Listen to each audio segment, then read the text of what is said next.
Mga kapuso, unti-unti na pong humihina ang hanging amihan sa bansa. Buong Luzon pa rin po ang apektado niyan ayon sa Pag-asa. Ngayong araw, naitala ang 13.9 degrees Celsius na minimum temperature sa La Trinidad, Benguet, 14 degrees Celsius sa Baguio City, 19.4 degrees Celsius sa Tuguegarao, Cagayan, 20 degrees Celsius sa Basco, Batanes, habang 22.8 degrees Celsius dito sa Quezon City.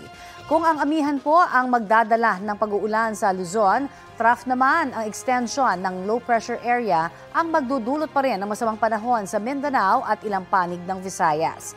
Sa mga susunod na oras, asahan ang heavy to intense rain sa Mindanao. Base po yan sa rainfall forecast ng Metro Weather.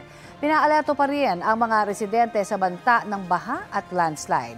Bukas at sa linggo po ay huhupa na at unti-unting aayos ang panahon dyan sa Mindanao. Base po yan sa datos ng Metro Weather. Pero asahan pa rin po ang light to moderate rains lalo na sa bandang hapon at gabi sa ilang bahagi ng Caraga Region, Davao Region, Northern Mindanao, Soc-Sargen at mga isla ng Sulu. Higit na makakaasa sa maayos na panahon ang malaking bahagi ng Luzon at Visayas, pero posible pa rin po ang pag-uulan sa ilang lugar.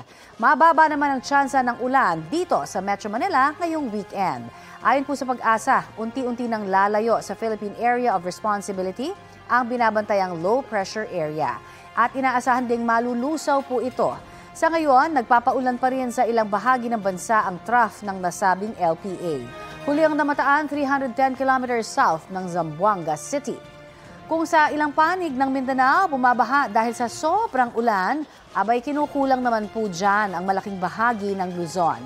Ang resulta, patuloy ang pagbaba ng tubig sa mga pangunahing reservoir gaya po sa Angat, La Mesa, Ambuklao, Binga, San Roque, Pantabangan, Magat at maging sa Caliraya. Tumaas naman po ang water level sa Ipo Reservoir mula sa record kahapon na 98.49 meters, umakyat na yan sa 99.70 meters ngayong araw.